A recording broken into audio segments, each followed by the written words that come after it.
Okay. All right. So the agenda topic today, what we're going to start with is standards and the lack thereof when it comes to our women, our people.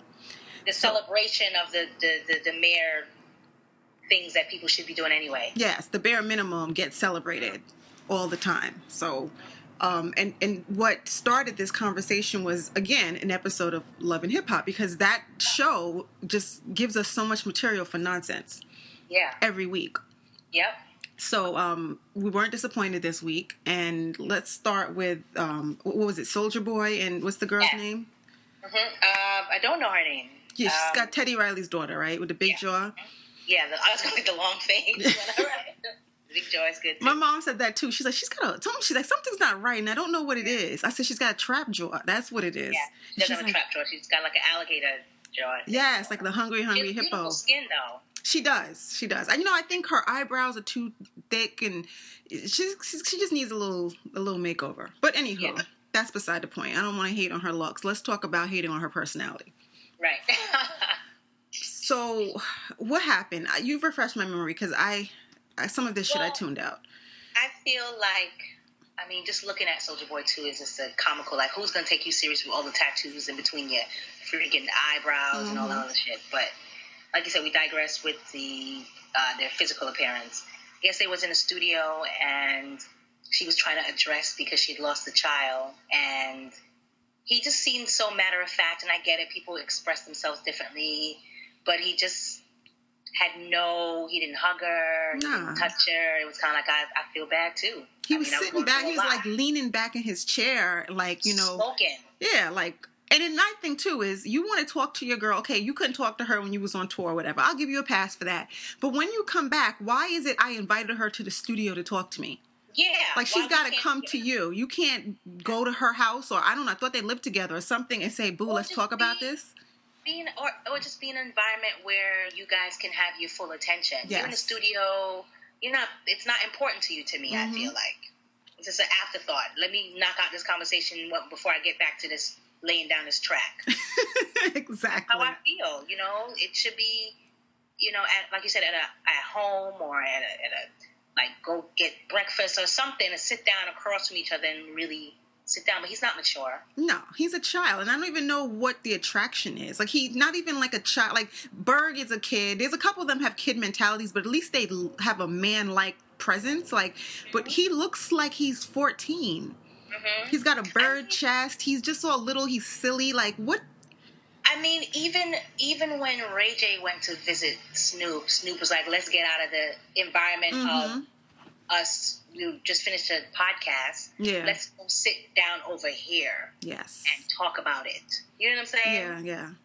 Even he had the good sense to be like, and they could have chatted up right in front of the desk. It wasn't like they had like a formal, like you said, there wasn't like a studio where there's buttons and distractions and things.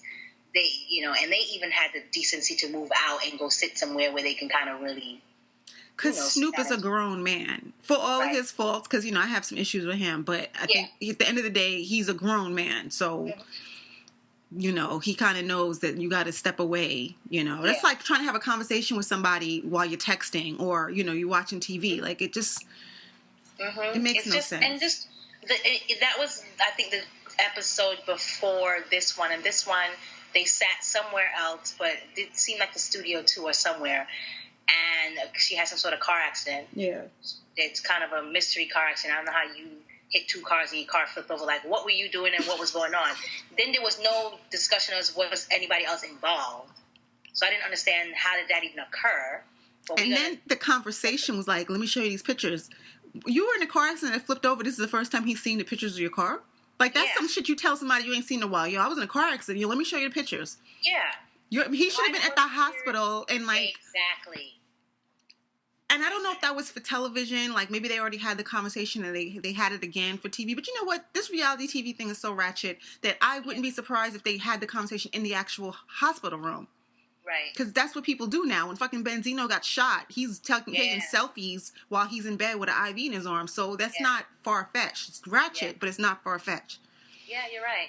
So she was discussing that, and then she wanted to segue back to, because, she was like, this car accident, I'm assuming when anybody goes through a life or death situation, or you just get shaken up out of some shit, you want to be like, well, this is what's more important to me right now. So she was trying to express to him. Yeah. And she tried to segue back on, well, let's discuss the loss. Because I felt like it wasn't, to me, she didn't articulate it, but I'm articulated by the way I'm seeing it. Yeah. She was trying to go back there because I felt like she didn't get enough answers. I think she walked out on the last discussion because he was being very cold. She walked out crying or something like that. So she wanted to revisit it to be like, let's discuss this loss. Because, this was some shit. And he was like, well, I don't really want to talk about that right now. I don't want to talk about that right now. What's more important is that you're okay from this accident. Apparently so, because we moved on, everybody's walking and everybody's talking. So exactly. Why can't we revisit something? And then on top of that, because he started with the I care for you and, that's what's more important and I'm going to take care of you, da-da-da. And then she gets on her confessional and be like, oh, yeah, this is the Dre I know who loves me. Really? Because none of that, I just didn't understand how did he equate it to that's the simplest thing that just because he tells you he care about you. He didn't address something that you felt was important to you. Yeah. He's so, like, it just, to me, it's like, why you even try? I'm not even mad at him. I'm mad at her. Because, I don't know. I get the impression she's older than him. I don't know how much older. But you're also a mother.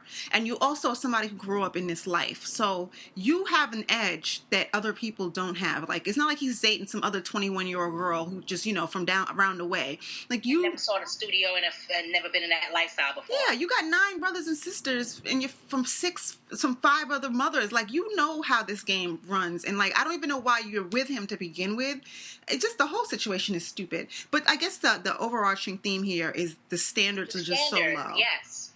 You act. It's like all a man has to do is give you a little. But I love you, baby, or I want you to have my kid, or we're gonna get married one day. Like they throw these little freaking these crumbs at people, and the women catch on to the crumbs. They nibble away, and now they're happy. And men know exactly what they're doing. Like I'm gonna give her enough just to keep her satisfied until she gets mad again, and I'll throw her another crumb. Yep. And why can't you? But what, grown ass women go for it too. So. Because I was just, when she said that in her confession, I was like, this is the standard. Mm-hmm. And this is the standard that most girls lead by. Because at the end of the day, he did come around, but he said very little. And I just don't understand how men are getting away with they're saying less and getting more. Yes. You know what I'm saying? Like, he ain't got to do too much. There's no emoting in his face, nothing. And it's automatic. All he got to say is, I care about you, and, I don't want to lose you, da-da-da. And it's kind of like, yes, this is the one, this is the man I know he loved me. It's like that ego is empty, and they don't get it. See, it's the same thing with Ray J and the girl. Oh. I get his sincerity, but it's like, that's all he needed. He didn't have to work back to get that.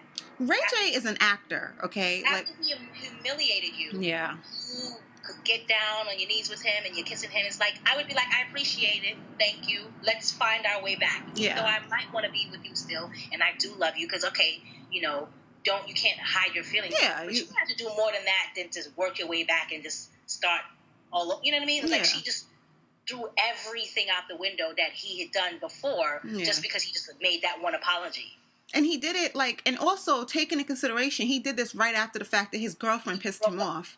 Exactly. So it's like, your girlfriend made you mad, and now all right, can you take 5 minutes, Ray J, and figure out what you want? It's not like, oh, well, Princess ain't the one, so Tiara must be the one.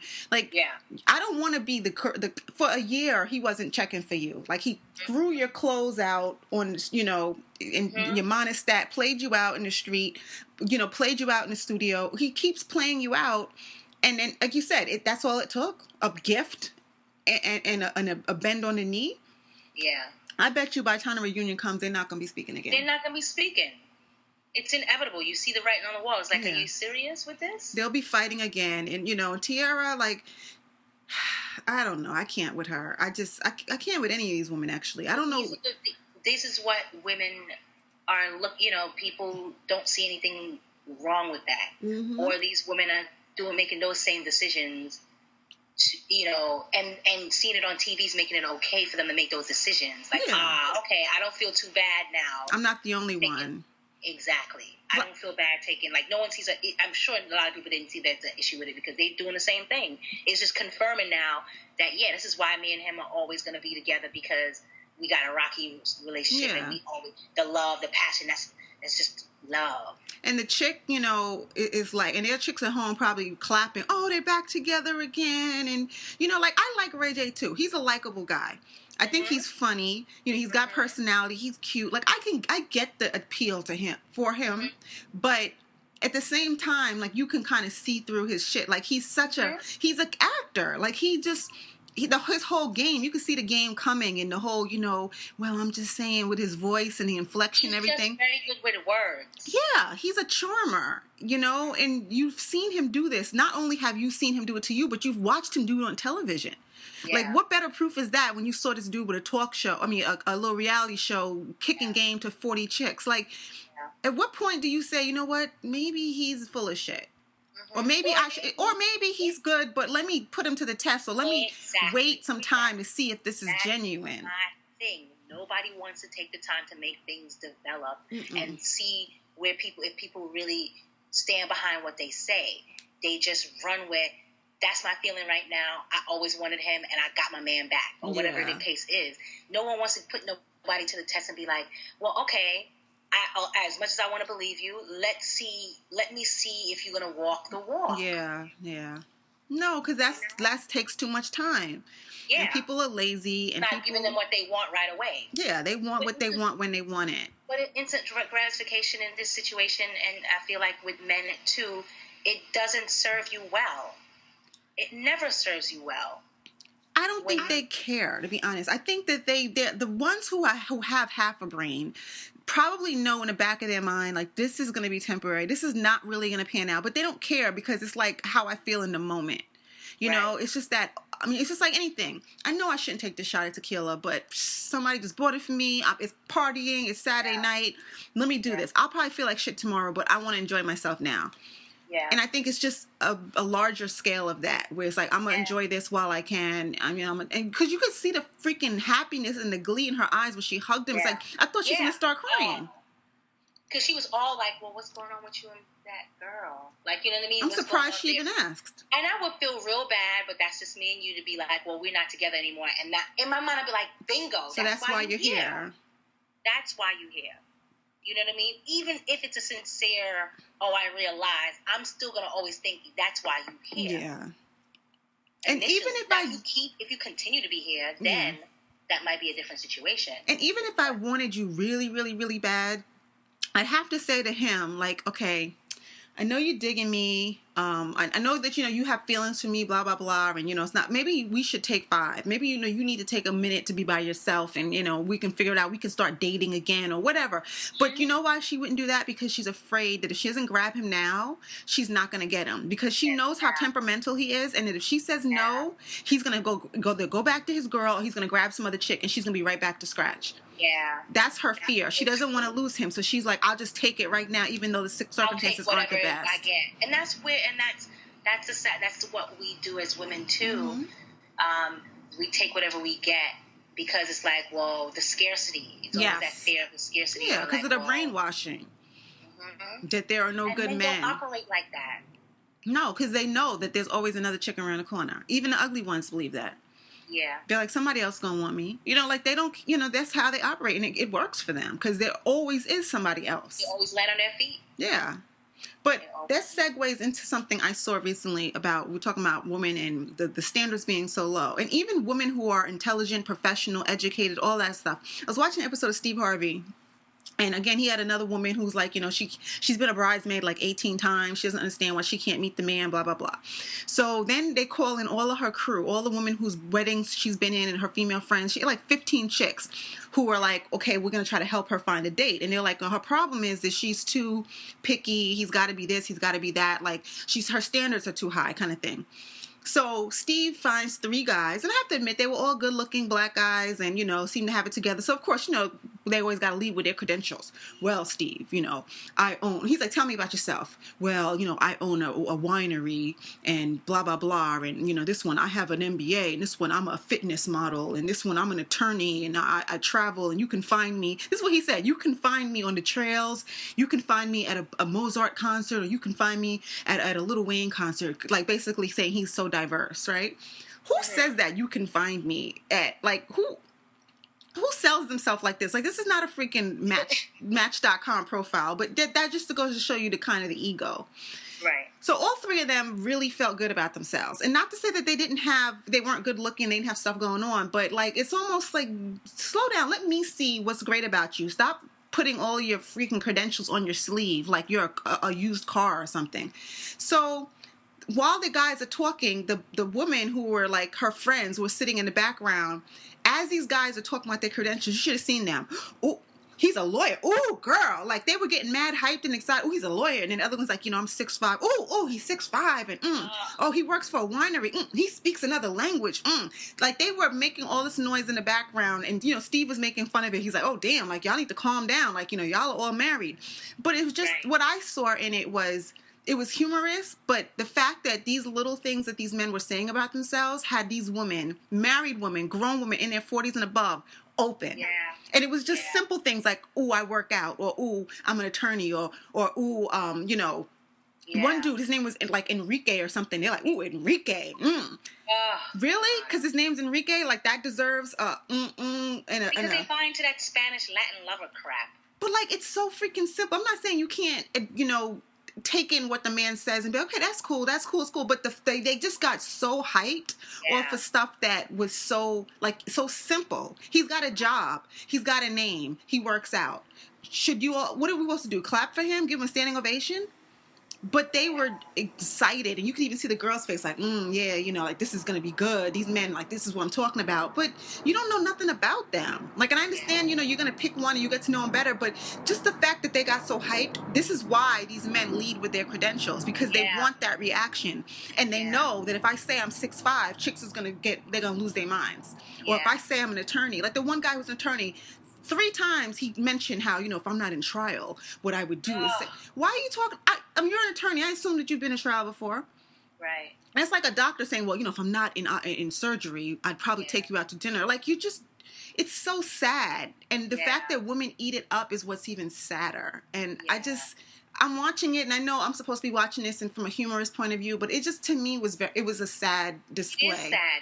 It's very sad because it's like, I feel like Chris Rock says the same thing, is in this day and age, we shouldn't be impressed. It should be normal to have those, accomplishment where you're like, okay, like you said, that's good. I want you to have those accomplishments, but I'm not jumping for joy and clapping because, it's as basic as I take care of my kids, or I wash, or I, She said, it's one of those things.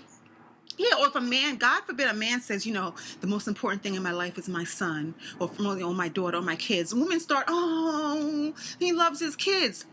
He's supposed to. Yeah. And let a woman say, oh, I love my kids. That doesn't get you applause. Men don't start getting all excited over that. And then the thing, too, is if you reversed it, and if it was a bunch of men sitting and the woman was sitting there, if a woman was like, I'm an attorney, or, I don't know, I climb mountains, or some shit, no man would be excited about that. They'd be sitting there like, oh, okay, like, that's cool. But, or my name is, I don't know, some exotic, Spanish name. I don't think a man would get hyped over that. Like, no, ooh. I speak 2 languages. Yeah, they'd be like, all right, cool. The only thing a man would get hyped over is if she said some ratchet shit like, I know how to work the pole, or some stupid shit. Or if she knows how to play a sports really well. Like, I know how to play, or I used to coach a basketball team. Yeah. Like, oh, all right. That's that, you know what I mean? Because if he's interested in that, it's like something we can talk about. Yeah. Oh, I'm impressed that she knows the game. Yeah, but men don't get hyped over the fact that a woman has a good job. Or a career. No. Or that she's, she takes care of her kids, or that she speaks another language, or whatever. Yeah. I think it's evident. You can look at somebody and tell, for the most part, if they work out or not, they take care of themselves. Like, it's just, I don't know. It's just so imbalanced, and I just don't understand why. Community. Yeah, they get so hyped over stuff that's just not, it's commonplace, or at least it should be commonplace. Yeah. We still raving about it, jumping through hoops. I think it's we're at 21. Yeah. All right, so I'm gonna stop. We'll pick up in 2 seconds. Okay.